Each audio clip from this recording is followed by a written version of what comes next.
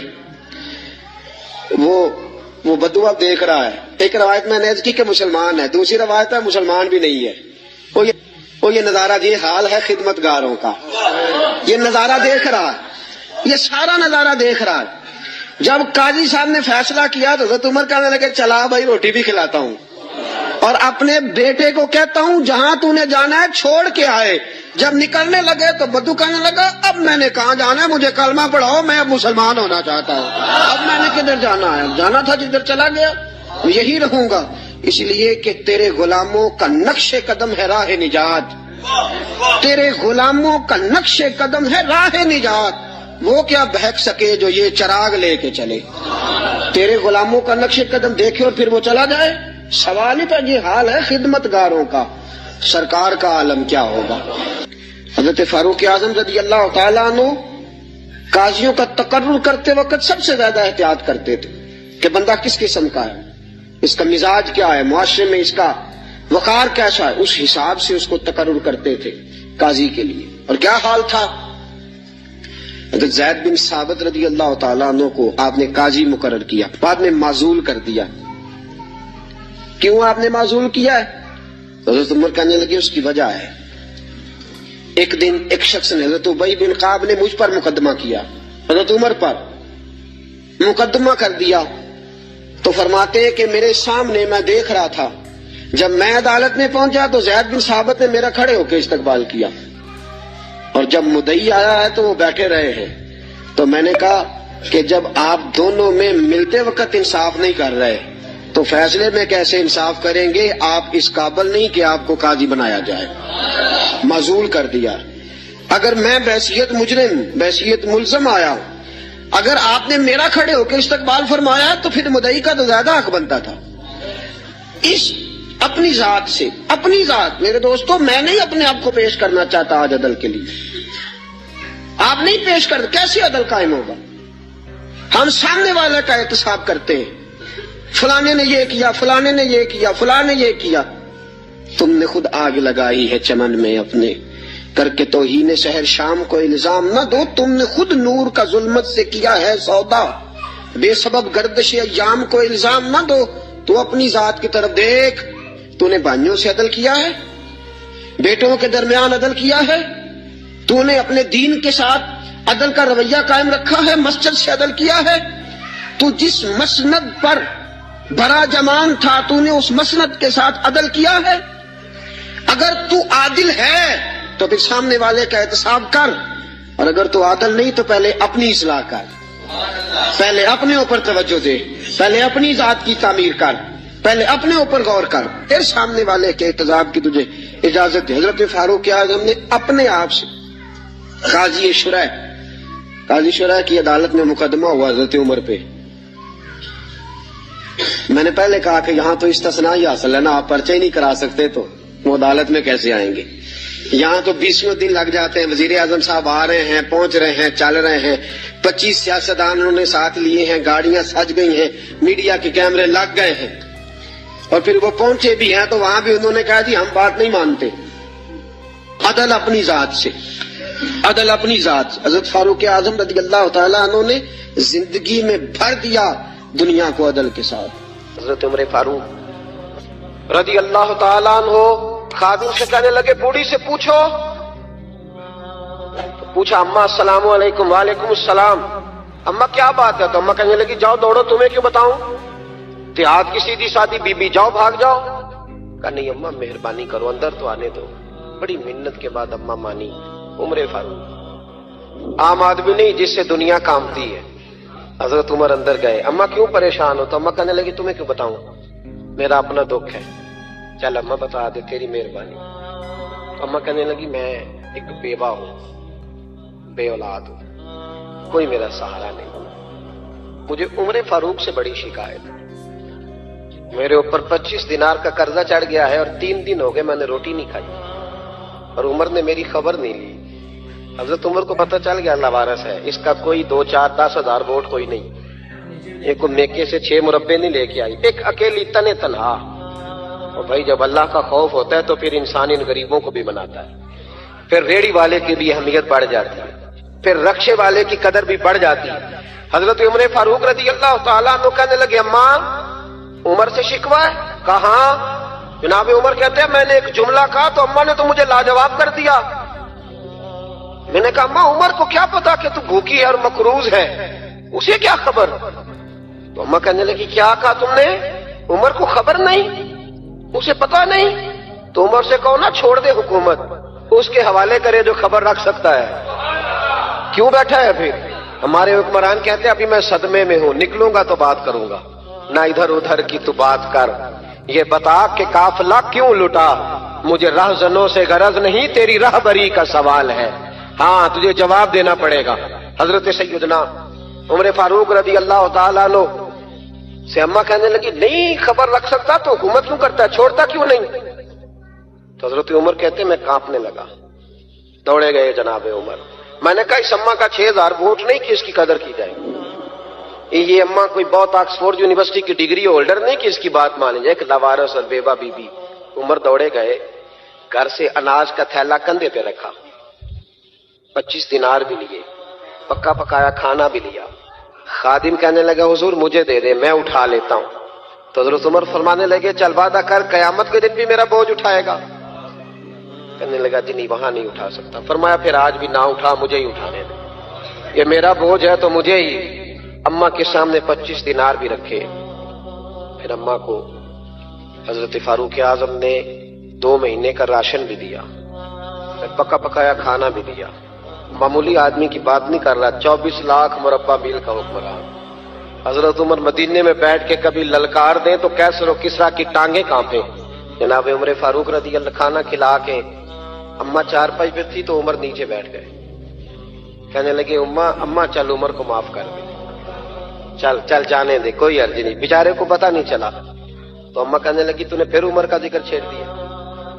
بیٹے میرے گھاؤ بڑے گہرے ہیں، میرے زخم بڑے سخت ہیں، کلیجہ پھٹے تو تجھے دکھاؤں کتنی تکلیف میں ہوں، میں تو پکا ہوا پھال ہوں، کسی وقت بھی دنیا سے چلی جاؤں گی، میں نے عمر کو معاف نہیں کرنا۔ جب میں قبر میں جاؤں گی نا، نبی کریم علیہ السلام آئیں گے تو میں عمر کی شکایت کروں گی، میں کہوں گی حضور اس سے پوچھئے یا رسول اللہ بیوہ اور بوڑھی کا خیال ہی نہیں کیا؟ تو آپ کے غلام کہتے ہیں میں نے عمر کو کبھی اتنا روتے نہیں دیکھا جتنا آج روئے۔ کہنے لگے اماں عمر کو میں جانتا ہوں وہ کمزور ہے، یہ شکایت نہ لگانا، وہ کمزور ہے، مقابلہ نہیں کر سکے گا، یہ شکایت نہ لگانا، چل معاف کر دے۔ تو اماں کہنے لگی اچھا تو مجھے کچھ اچھا لگتا ہے، جا تیری خاطر عمر کو معاف کیا، تو پیارا لگا ہے، جا معاف کیا، تیری خاطر معاف کیا، تیری خاطر عمر کو معاف کیا۔ حضرت عمر فاروق کہنے لگے مجھے لکھ کے دو، کون اتنے جتن کرتا ہے، کون؟ کسی سے کہے نا جا اپنی اماں کو منا لے تو کہتے ہیں نہیں نہیں میری غلطی کوئی نہیں تو مناؤں کس بات پہ. ہمیں تو 20 دلیلیں آتی ہیں. جا ابا کے پیر پکڑ لے. پتہ ہے نبی پاک علیہ السلام نے فرمایا جس کا باپ راضی ہوگا اسی کا اللہ راضی ہوگا, اور جس کا باپ ناراض ہوگا وہ سارا دن وظیفے پڑھے اس کا اللہ راضی. یہ ابو داؤد شریف کی حدیث ہے. نا جی بڑی مہربانی پیسے نہ لائیے گا آپ. اب بات سنیں, وہ بھی میں سمیٹنے کی طرف آ رہا ہوں, ختم کر رہا ہوں, آپ میری بات پہ توجہ رکھیں. عزیز بھائی, نبی کریم صلی اللہ تعالی علیہ وسلم نے جو اپنے غلاموں کی تربیت کی تو حضرت عمر فاروق کہنے لگے لکھ کے دو, لکھ دو. تو اماں کہنے لگی آپ لکھیں میں سائن کر دیتی ہوں, آپ لکھ دیں میں سائن کرتی ہوں. حضرت عمر نے لکھا فلاں بنت فلاں کو عمر سے شکایت تھی, پھر انہوں نے عمر کو معاف کر دیا. اماں سائن کرنے ہی لگی تھی کہ مولا علی شیر خدا آ گئے, حضرت عبداللہ ابن مسعود آ گئے. اوہو عمر یہاں بیٹھے ہوئے ہو, میں سارے مدینے میں تلاش کر رہا تھا, یہاں بیٹھے ہو, وہ کچھ لوگ ملنے آئے, نکلو. اماں نے سنا کہ یہ عمر تھے تو اماں اٹھ کے کھڑی ہو گئی. آئے ہائے عمر تھے, آپ عمر تھے. تو جناب عمر کہنے لگے اماں تو نے جو کہا ٹھیک کہا, لیکن اپنے وعدے پہ قائم رہا, یہ ذرا سائن کر دے. اماں نے سائن کیے تو حضرت عمر فاروق فرمانے لگے علی آ گئے ہو تو بطور گواہ تم بھی دستخط کر دو. عبداللہ ابن مسعود تم بھی بطور گواہ جب سائن ہوئے تو جناب عمر نے رکا لپیٹا اور مولا علی شیر خدا سے فرمانے لگے علی یہ رکھ لو, مجھے لگتا ہے میں تم سے پہلے دنیا سے جاؤں گا, اور جب میں پردہ کر جاؤں نا تو یہ رکا میرے کفن میں رکھ دینا. اگر حضور علیہ السلام نے پوچھا نا میری امت کے ساتھ کیا سلوک کر کے آئے ہو تو رکا نکال کے کہوں گا یا رسول اللہ ایک بوڑھی ناراض تھی میں اسے بھی راضی کر کے آیا ہوں, حضور یہ میں راضی. بھائی جب تک ہم اللہ سے نہیں ڈرتے معاشرہ اصلاح پذیر نہیں ہو سکتا. حضرت عمر فاروق رضی اللہ تعالیٰ عنہ نا باہر والوں کا بھی بڑا سخت حساب کرتے تھے. بڑا ایک گورنر صاحب نے لباس بڑا شاندار پہننا شروع کر دیا تھا تو حضرت عمر نے اتروا کے نا تو انہیں ٹاٹ کا لباس پہنا کے تو اونٹ چرانے کی ڈیوٹی دے دی تھی. اتنا سخت احتساب کرتے. کسائی کی دکان پر بھی 1-2 گھنٹے کھڑے ہوتے تھے. جو آدمی مسلسل 2 دن گوشت خریدتا تھا نا فرماتے تھے اس کا ٹیکس بڑھا دو, لوگوں کو دال نہیں مل رہی اور یہ روز گوشت کھاتا ہے. حضرت فاروق اعظم اس کو جزیہ کہا جاتا تھا یا کچھ اور معاملات ہوتے تو بڑھا دیتے تھے. مسلسل جو 2 دن آدمی گوشت کھاتا تھا فرماتے تھے مدینے میں غربت ہے, اگر یہ والا نظام تم کرو گے تو غریب لوگ کس کی طرف دیکھیں گے. لیکن اس سے زیادہ بڑھ کر جو ان کی زندگی کا معیار اور سٹیٹس تھا وہ یہ تھا کہ اپنے گھر کا خاص خیال رکھتے, خاص توجہ کرتے. ملک شام سے